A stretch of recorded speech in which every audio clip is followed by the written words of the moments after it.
दोस्तों, अगर आपको भी चेन्नई और दिल्ली के बीच महामुकाबला पसंद आया हो तो हमारे इस वीडियो को दिल से एक लाइक जरूर कीजिएगा।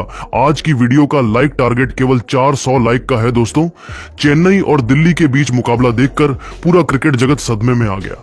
इन दोनों टीमों के बीच ऐसा मैच खेला गया जिसे देखकर किसी को भी अपनी आंखों पर भरोसा नहीं हुआ। जहां एक तरफ चेन्नई की गेंदबाज विकेट निकाल रहे थे तो वहीं दूसरी तरफ केएल राहुल अकेले मैदान में दहाड़ लग रहे थे। और फिर मैच में अचानक कुछ ऐसा हुआ शायद आप भी भरोसा नहीं कर पाएंगे। तो आखिर राहुल ने टीम के लिए कितने रनों का दिया योगदान? किस बल्लेबाज ने ठोके सबसे तेज अर्धशतक? केएल राहुल की तूफानी बल्लेबाजी और इन दोनों टीमों के बीच खेले गए रोंगटे खड़े कर देने वाले मुकाबले की पूरी हाईलाइट तो हम आपको इस वीडियो में जरूर दिखाएंगे। लेकिन उससे पहले आपको क्या लगता है धोनी, अक्षर पटेल और रोहित में कौन है सबसे बेहतर कप्तान? आप खुद नीचे कमेंट करके जरूर बताइए। आईपीएल इतिहास की दो सबसे मजबूत टीम एक बार फिर एमए चिदंबरम स्टेडियम चेन्नई में आमने सामने हुई। इस मुकाबले में सिक्का उछाला गया तो दिल्ली कैपिटल ने जीता और पहले बल्लेबाजी करने का फैसला किया और चेन्नई की टीम को गेंदबाजी करने के लिए आमंत्रित किया। दिल्ली की तरफ से इस मुकाबले में परी की शुरुआत करने के लिए दो खूंखार बल्लेबाज केएल राहुल के साथ फ्रेजर मार्कगर आए। यह दोनों खिलाड़ी आक्रामक अंदाज में नजर आ रहे थे। वहीं चेन्नई की तरफ से पहले ओवर लेकर आए खलील अहमद शानदार गेंदबाजी कर रहे थे, बल्लेबाजों को खूब परेशान कर रहे थे। और तभी ओवर की 5वीं गेंद पर खलील अहमद ने फ्रेजर को पवेलियन का रास्ता दिखाकर अपनी टीम को पहली सफलता दिला दी। दिल्ली का बिना खाता खुले पहला झटका लग गया। अब मैदान पर दिल्ली की तरफ से राहुल का साथ देने के लिए अभिषेक पोरेल आ चुके थे। इन दोनों खिलाड़ियों के कंधों पर टीम की पूरी जिम्मेदारी थी। पहले ओवर में दिल्ली की टीम केवल 1 रन बना पाई। दूसरे ओवर में चेन्नई की तरफ से गेंदबाजी करने आए मुकेश चौधरी, लेकिन इनका स्वागत अभिषेक ने दूसरी गेंद पर करारा प्रहार करते हुए चौका जड़कर किया। वहीं तीसरी गेंद पर अभिषेक ने करारा शॉट लगाते हुए छक्का जड़ दिया और मुकेश चौधरी की जमकर कुटाई कर दी। इसके बाद भी इनका बल्ला रुकने का नाम नहीं लिया। चौथी और 5वीं गेंद को भी उन्होंने चौके में तब्दील कर दिया और इस ओवर से 19 रन बटोरकर अपनी टीम को 2 ओवर में ही 20 रनों तक पहुंचा दिया। दिल्ली का विकेट गिरने के बाद भी टीम को बेहतरीन शुरुआत मिल चुकी थी।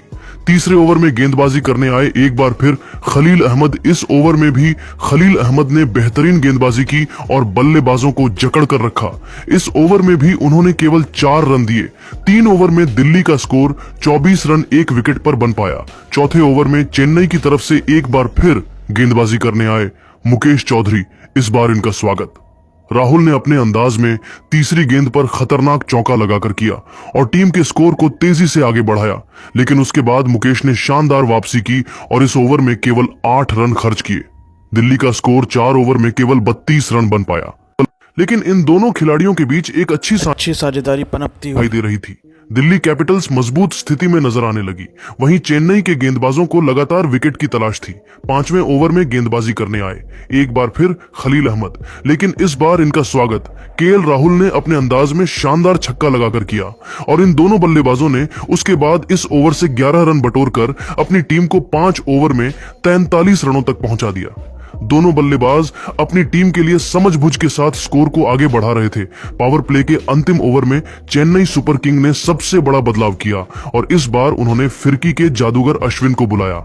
लेकिन अश्विन का स्वागत पहले ही गेंद पर अभिषेक ने शानदार चौका लगाकर किया। लेकिन उसके बाद इन दोनों बल्लेबाजों ने सिंगल लेकर अपनी टीम को पावर प्ले के 6 ओवर में 51 रनों तक पहुंचा दिया। वहीं दोनों खिलाड़ियों के बीच अर्धशतकीय साझेदारी भी पूरी हो गई। दिल्ली की टीम मैच में पूरी तरह से चेन्नई पर हावी हो चुकी थी। चेन्नई को विकेट निकलना बेहद जरूरी हो चुका था।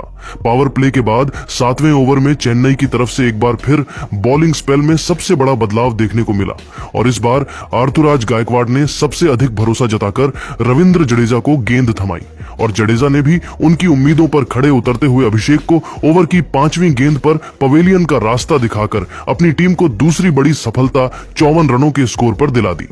अभिषेक टीम के लिए 33 रन बनाकर पेवेलियन लौट गए, लेकिन राहुल अभी भी मैदान पर टिके हुए थे। उनके साथ देने के लिए अब कप्तान अक्षर पटेल आ चुके थे। इन दोनों खिलाड़ियों के कंधों पर टीम की पूरी जिम्मेदारी थी। अक्षर पटेल ने आते ही जडेजा का स्वागत शानदार छक्का लगाकर किया और अपनी टीम को 7 ओवर में 60 रनों तक पहुंचा दिया। 8वें ओवर में गेंदबाजी करने के लिए एक बार फिर रविचंद्र अश्विन आए। शानदार गेंदबाजी कर रहे थे, लेकिन ओवर की अंतिम गेंद पर आरक्षण पटेल ने चौका जड़कर अपनी टीम को 8 ओवर में 67 रनों तक पहुंचा दिया। 9वें ओवर में चेन्नई की टीम ने अपनी बॉलिंग में एक बार फिर बड़ा बदलाव किया और इस बार उन्होंने पर्पल कैप होल्डर नूर अहमद को बुलाया, लेकिन उनका स्वागत 5वीं गेंद पर अक्षर पटेल ने शानदार चौका लगाकर किया और टीम के स्कोर को तेजी से आगे बढ़ाया। 9 ओवर में दिल्ली कैपिटल का स्कोर 76 रनों तक 2 विकेट पर पहुंच गया। 10वें ओवर में एक बार फिर गेंदबाजी करने के लिए आए अश्विन। बेहतरीन गेंदबाजी कर रहे थे, अपनी जाल में बल्लेबाजों को जकड़ कर रखा हुआ था। दिल्ली को एक एक रन बनाना काफी मुश्किल हो रहा था। इस ओवर में अश्विन ने केवल 6 रन दिए। 10 ओवर में दिल्ली का स्कोर केवल 82 रन बन पाया।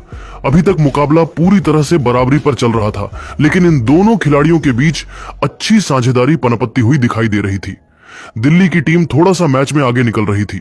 चेन्नई की तरफ से 11वें ओवर में गेंदबाजी करने आए एक बार फिर नूर अहमद इनका स्वागत। राहुल ने दूसरी ही गेंद पर खतरनाक छक्का लगाकर इनका स्वागत किया, लेकिन नूर अहमद ने इसी ओवर की चौथी गेंद पर अक्षर पटेल को क्लीन बोल्ड कर उनके चारों खाने चित कर दी और अपनी टीम को तीसरी सफलता 90 रनों के स्कोर पर दिला दी। अक्षर पटेल टीम के लिए 21 रन बनाकर पेवेलियन लौट गए। चेन्नई की टीम मैच में अब वापसी करती हुई नजर आ रही थी, लेकिन राहुल एक तरफ से मैदान पर टिके हुए थे। उनके साथ देने के लिए अब नए बल्लेबाज समीर रिजवी आ चुके थे। इन दोनों खिलाड़ियों के कंधों पर टीम की पूरी जिम्मेदारी आ चुकी थी। इन दोनों बल्लेबाजों ने मिलकर टीम को 11 ओवर में 92 रनों तक पहुंचाया। चेन्नई की तरफ से 12वें ओवर में भी बड़ा बदलाव दिखा और इस बार गेंदबाजी करने के लिए मतीशा पतिराणा को बुलाया। उन्होंने भी शानदार गेंदबाजी की, लेकिन ओवर की अंतिम गेंद पर राहुल ने शानदार चौका जड़कर अपनी टीम को 12 ओवर में 103 रनों तक पहुंचा दिया। चेन्नई की तरफ से 13वें ओवर में एक बार फिर गेंदबाजी करने आए रविंद्र जडेजा, लेकिन इनका स्वागत राहुल ने 2 कदम आगे बढ़कर शानदार छक्का लगाकर किया और अपने अर्धशतक की तरफ बढ़ गए और इस ओवर से 10 रन बटोरकर अपनी टीम को 13 ओवर में 113 रनों तक पहुंचा दिया। 14वें ओवर में एक बार फिर गेंदबाजी करने आए पथिराना। इसी ओवर की दूसरी गेंद पर राहुल ने सिंगल लेकर अपना अर्धशतक 33 गेंद में ठोक दिया। उसके बाद रिजवी ने शानदार चौका जड़कर टीम के स्कोर को तेजी से आगे बढ़ाया और अपनी टीम को 14 ओवर में 121 रनों तक पहुंचा दिया। जिस तरह से यह दोनों बल्लेबाज खेल रहे थे और दिल्ली का स्कोर आगे बढ़ रहा था और चेन्नई के गेंदबाज प्रदर्शन कर रहे थे, वह इसके बाद भी दोनों बल्लेबाज रुके नहीं हैं। राहुल और रिजवी टीम के स्कोर को तेजी से आगे बढ़ाने लगे और अपनी टीम को 16 ओवर में 146 रनों तक पहुंचा दिया, लेकिन समीर रिजवी जल्दबाजी कर बैठे और अपना विकेट खलील अहमद को 17वें ओवर में दे दिया और अब मैदान पर राहुल का साथ देने के लिए से स्टब्स आ चुके थे। इन दोनों खिलाड़ियों ने मिलकर टीम के स्कोर को तेजी से आगे बढ़ाया। चेन्नई के हर गेंदबाजों की जमकर कुटाई की। दिल्ली का स्कोर रॉकेट के रफ्तार की तरह आगे बढ़ रहा था।